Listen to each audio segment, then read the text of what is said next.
Já passamos de imediato a palavra à doutora Akemi Scarlett, que também é médica perita, né? E tem feito grandes atuações nessa questão do nexo causal entre vacina Covid e as consequências. Doutora Akemi, por gentileza, a palavra é sua. Boa noite, pessoal. A minha apresentação vai ser um panorama geral do que está acontecendo no Brasil e no mundo. E deixa eu ver aqui. Está aparecendo, pessoal? Tá. Tá.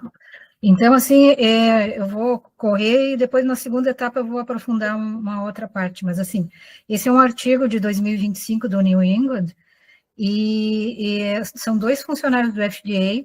O que está no artigo reflete o que a instituição pensa, e então eles estão mudando a filosofia do FDA, e eles passaram a exigir estudos padrão ouro para aprovar vacinas e medicamentos para a população saudável.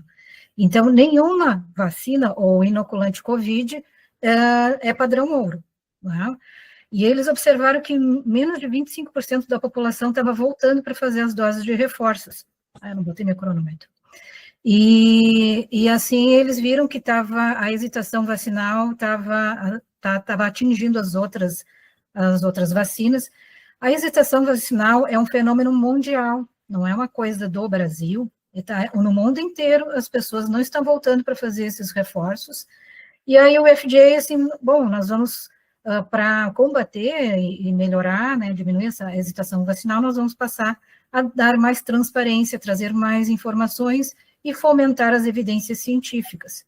Então, uma delas também é isso, assim, exigir o padrão ouro nos estudos, e não recomenda mais esses inoculantes para pessoas com menos de 65 anos.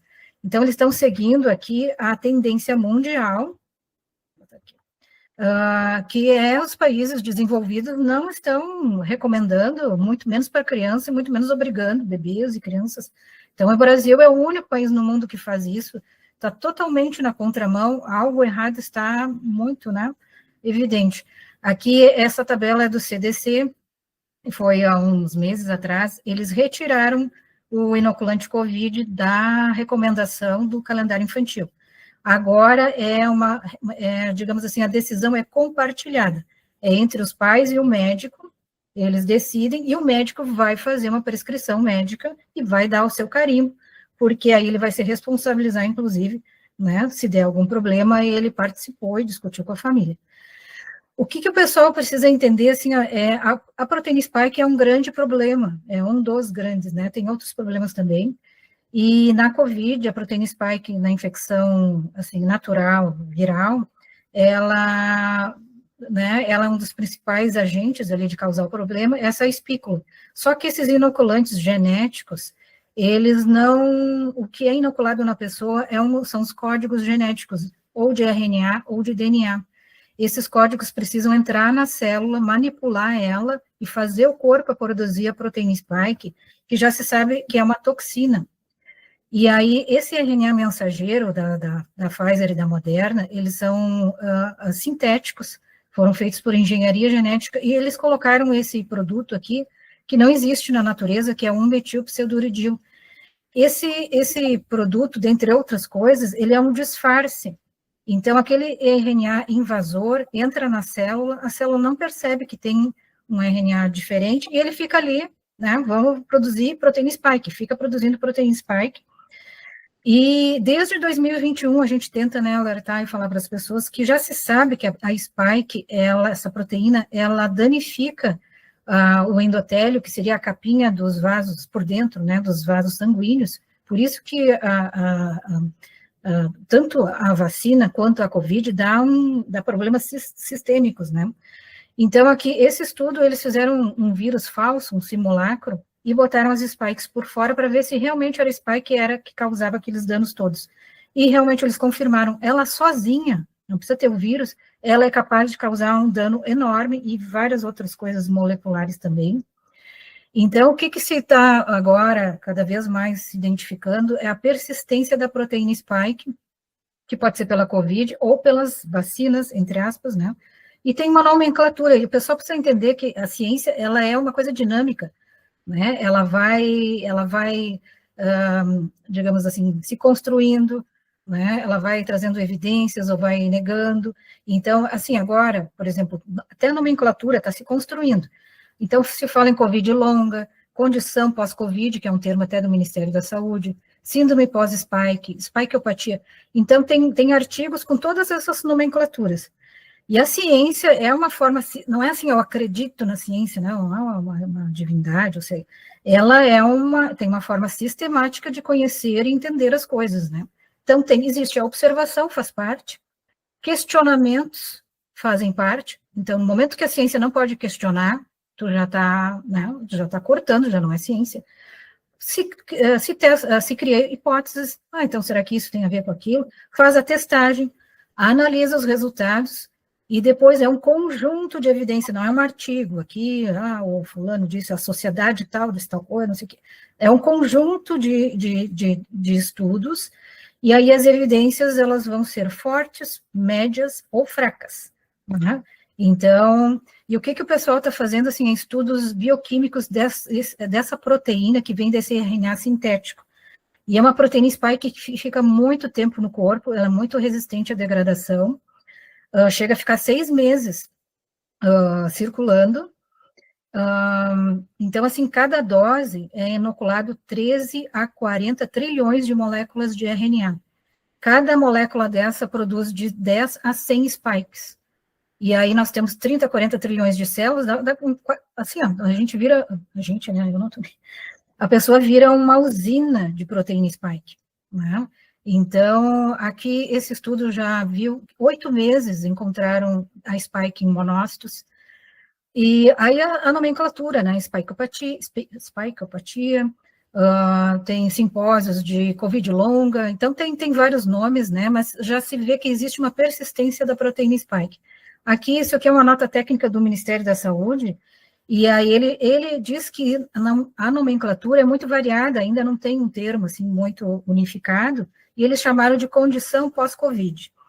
E aí tem essa tabela de sintomas, né, sinais e sintomas, que é o que o pessoal que tomou esses inoculantes está passando, né, muitos têm esses eventos adversos, que é tipo uma síndrome, que aqui eles estão falando do pós-Covid, mas a gente também, como vem da spike, a vacina também causa isso. Então, é névoa cerebral, falta de ar, dores articulares, alteração menstrual, tromboses, alteração do intestino, perda de cabelo, cansaço. Muitas pessoas que tomaram esse inoculante têm essa síndrome, né? E aí o próprio Ministério disse, olha, tem que tratar para melhorar, o que tem que visar é a qualidade de vida, melhorar a qualidade de vida dessas pessoas. O profissional tem que ter uma maneira integrada de atender e individualizada, porque cada um vai apresentar um problema. Isso eles estão falando pós-Covid, mas serve para a questão das vacinas. Opa, não está indo aqui. Ih, foi demais, peraí. Então, assim, esses inoculantes, eles foram aprovados, receberam registro da Anvisa ainda em fase experimental. Aqui a gente tem a recombinante da Fiocruz, isso aqui é o parecer da Anvisa, e ela deu registro com 20 pendências, a fabricante não tinha respostas a respeito do estudo, porque estava em andamento, e ela assinou um termo de compromisso, ficou de trazer depois esses resultados. Então, aqui também, esse aqui é o do site do Clinical Trials oficial dos Estados Unidos, e a Pfizer, o que ela fez? Ela fez uma quebra da integridade dos estudos. Eles começaram como estudo padrão ouro, estudo randomizado, duplo cego, controlado por placebo, só que, assim, logo em seguida, nos primeiros testes, eles inocularam o grupo placebo, e se perdeu o grupo controle, e o pessoal ficou na cabeça como se fosse um padrão ouro, mas já no início já tinha, né, digamos, desmantelado todo o estudo, não só a Pfizer, mas a AstraZeneca fez isso, a Janssen também. A Coronavac, ela nunca recebeu registros, o pessoal foi inoculado com um produto experimental, e aí, em outubro de 2023, o Butantan pediu desistência do pedido de registro. Já tinha inoculado muitas pessoas, então não tem nem estudos, assim, mais desenvolvidos que nem as outras. As bulas, assim, quase não tem informações, e é isso que o Felipe mostrou, então, os artigos agora que estão mostrando, mas eles deveriam ter feito esses estudos antes, né? Eles não sabem da genotoxicidade, porque eles não fizeram estudo, eles não sabem se o produto causa câncer, isso todo mundo pode ver na bula ali. Eles não sabem se isso pode causar toxicidade reprodutiva em humanos, eles só testaram em ratos. E aí, todas os inoculantes têm na bula, tem esse aviso aqui. Atenção, esse é um produto novo. Eventos adversos imprevisíveis ou desconhecidos podem acontecer. Desconhecidos, porque é um produto novo, não é? E à medida que em 2021 começaram as inoculações, esses alertas da Anvisa, mostrando que tinha associação de miocardite, Guillain-Barré, trombose com trombocitopenia com esses inoculantes COVID, isso aí não chegou na população, na grande massa, a gente tentava divulgar, mas quase... Porque se as pessoas vissem isso, elas poderiam pensar, será que eu faço? Eu tenho trombose, eu tenho problema neurológico, e elas poderiam se questionar, isso foi omitido da população, e aí o Ministério da Saúde também fez notas técnicas em 2021, como identificar eventos adversos neurológicos, como identificar e tratar trombose com trombocitopenia, tudo causado pelos inoculantes COVID. Então, esse quadro aqui, aí é o do Sistema de Farmacovigilância dos Estados Unidos, e quem fez foi a doutora Jessica Rose, fez essa análise, e ela viu, assim, aqui é 2021, quando começaram as inoculantes COVID, e aí, somando todos eles dão mais do que todos os inoculantes somados desde 1990. Então, de 2021 a 2024, isso aqui é muito alarmante, é uma coisa muito grave, e aí, só que assim, no Brasil a gente não consegue fazer, porque nós temos 5 entradas de notificações, não tem como fazer Então, assim, o Vigimed, o formulário do Vigimed não tem estado e não tem cidade. Como é que o Ministério da Saúde faz, né, estatísticas ali? O Notivisa é problemas com produto, né, pessoas que tomaram, e o Vacivida é um banco de dados de notificação do Estado de São Paulo, que foi criado à parte, só que ele não mandou os dados para o Ministério da Saúde, segundo o próprio Ministério da Saúde, que está no boletim, e então o estado mais populoso e que mais vacinou não tem os dados na estatística, então não dá para dizer que são seguras e eficazes, os números do Brasil são ótimos. Isso aqui não pode ser afirmado. Aqui a outra entrada, a detentora de registro também faz a sua autofarmacovigilância. Isso aqui não pode, porque é conflito de interesse, né? A pessoa vai, né, ele mesmo vai ficar controlando o seu produto, ele tem que ficar fora dessa parte, e o ESUS notifica quem estava hospitalizado ou foi em posto de saúde, e algum profissional se prestou a fazer a notificação. Então, a gente não tem os dados completos, aqui é o próprio Ministério da Saúde admitindo, não contabilizamos os dados de São Paulo, porque os sistemas não têm interoperabilidade. Isso é uma coisa muito, muito grave. E aí a gente tem, assim, as vítimas, né, a gente não sabe nem a quantidade de pessoas que sofreram eventos adversos e que não tem nem noção, né, de como é que estão as coisas. Esse é um caso que essa semana saiu um laudo do perito do juiz, e ele confirmando o nexo de causalidade do laudo do processo. Essa menina, a Vanessa, a mãe que ela autorizou, né, a falar no caso, foi inoculada com a Pfizer e teve um quadro, assim, devastador, e ninguém do Ministério da Saúde procurou, ninguém da Anvisa, e depois eu vou falar um pouco mais dos casos, mas, assim, aqui os pais, as famílias ainda têm que lidar, ninguém acolhe eles, aí eles vão para as redes sociais, aí eles são acusados de fake news, e aí depois de 4 anos quase, né, a mãe Alice agora recebeu esse laudo, isso deu digamos, conseguiu dar um fechamento para o luto da filha, porque ela foi muito atacada. Aqui é o caso da Maria Eduarda, que também saiu semana passada, a sentença, esse caso já tem sentença, a anterior não tem. Então, que foi da vacina, então ela tomou a vacina, né, o inoculante, ela tomou a AstraZeneca, a Maria Eduarda, ela deixou uma filhinha pequena, ela não sabia que era experimental, e ela faleceu, foi a óbito no hospital que tinha um braço experimental da AstraZeneca.